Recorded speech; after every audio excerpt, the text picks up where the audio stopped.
Hey Big Brother fans, I've been missing. I apologize. I think I missed 3 episodes, maybe 4. But we're just going to pick up where we left off. Work has been crazy, but I've still continued watching. Let's see. We start off with Howie knowing who's controlling the game.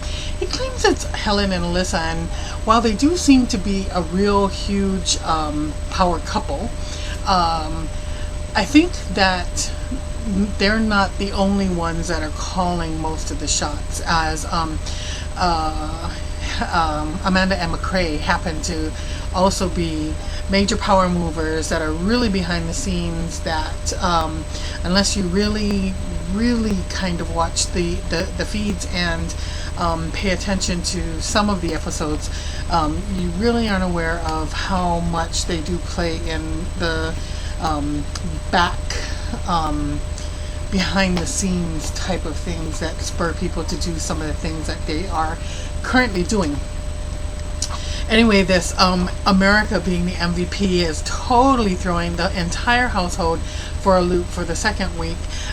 They just have no clue what to do or say, and I mean, every single time they come back to it's got to be America that's the MVP, they continue to stop and they rethink things, and they're like, no, it's this person, it's that person. So during this episode, let's see, we have first, the MVP, us, we nominated Amanda. So Alyssa thinks that it's Andy. McCrae thinks that it's Howard. Then, of course, Amanda thinks that it's Howard. And then we have Candace and Spencer, who both think that it's Alyssa.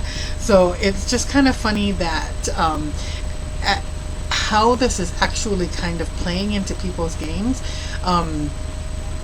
It kind of is making it unfair for this group of house guests. But it makes it it's actually a fun twist to watch unfold, because they're just not knowing what to do or make of this, because they get nominated, and like Amanda said, I want to know who it is that nominated me, because I need to know why. There's no ifs, ands, or buts as to why. I mean, come on, really? America is just voting. They're just voting by what they see, and if Howie and Spencer were numbers 1 and 2, we'll never know. And if Amanda came in 3rd, or if she was really 1st or 2nd, there's no real telling.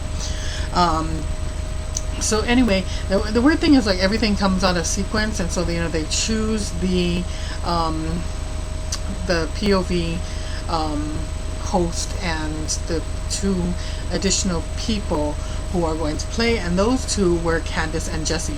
And the POV competition, to me, in my opinion, was the best competition setup that I have seen in all 15 seasons of Big Brother. I just loved it. I was like, man, this is the best set ever. And it didn't seem like it took them much longer to build that set than any other set. And the house guests have been now, as of today, lockdown for the 2nd day, which means tomorrow will be day 3, which means there is a huge, complicated, bizarre set that's being set up outside for HOH tomorrow. Pretty certain it's going to be an endurance competition. I mean, they haven't had an endurance competition since the first evening that they got into the house, and it's almost time, and the house guests, I think they pretty much know that, and so that's the way they're talking about it at the current time, is like, I'm hanging on until I'm dead, kind of stuff. They all really know at this point in time that it's crucial that they start really participating and winning HOH and the main things.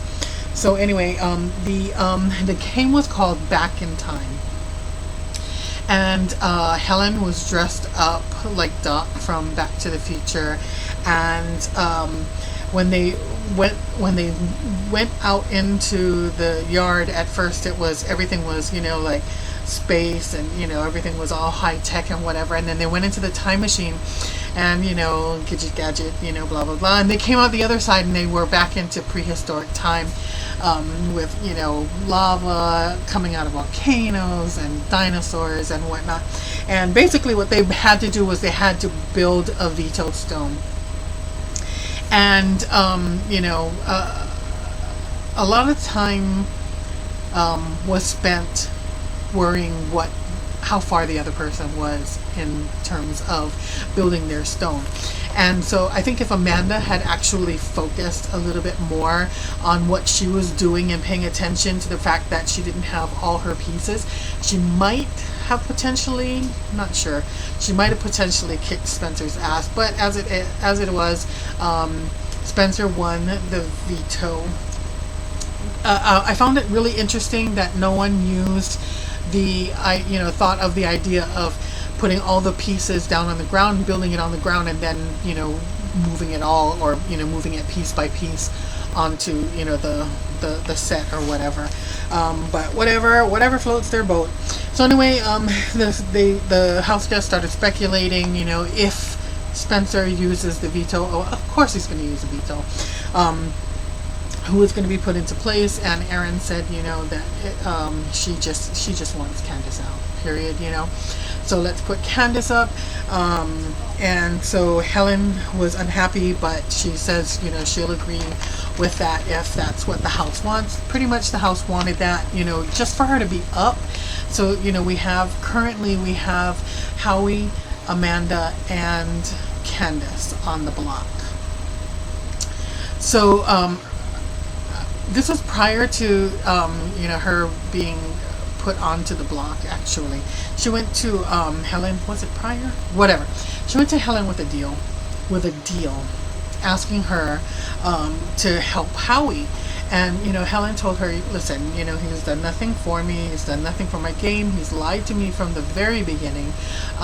Yes, you're my friend. And, she says, but I will do what I can, but I'm telling you right now, the house wants him out, but I'll do what I can.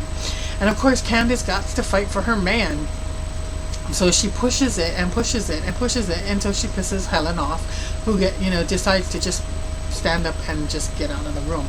But, basically what Candace was saying was, Aaron came to you with this deal, keep me and I'll be your puppet, basically. And so she, so Candace thinks that she can come to her with the same deal. But to date, what has Candace really done? Nothing. What has Howie really done? Nothing. So it's not like, she has anything to really offer. And you know what I mean? It's like, Aaron did win an HOH, but did she really win the HOH? Or was it Jeremy's participation that helped her win that HOH, regardless? So it was kind of a weird thing on Candace's part, because knowing that she was possibly going to be being put up, it's like, so who do you fight for? Do you fight for Howie, or do you fight for yourself? It's like you have to pick or choose, you know what I mean? It's like, we can't keep both of you safe when Howie hasn't done anything for, Helen or her team, whereas Amanda has, teamed up with them, and so how can she turn her back on Amanda? So she was pretty much in a rock and hard place, because, Helen genuinely likes Candace, but like she said, what have you done for me lately, Howie? So anyway, Helen then goes up to the HOH and has to do her preemptive strike to try to, smooth things over, so that, it doesn't come out that, she's the one pulling the punches and running the game and da-da-da-da. Like as if everybody doesn't really know. She's got her finger in every pie, you know what I mean?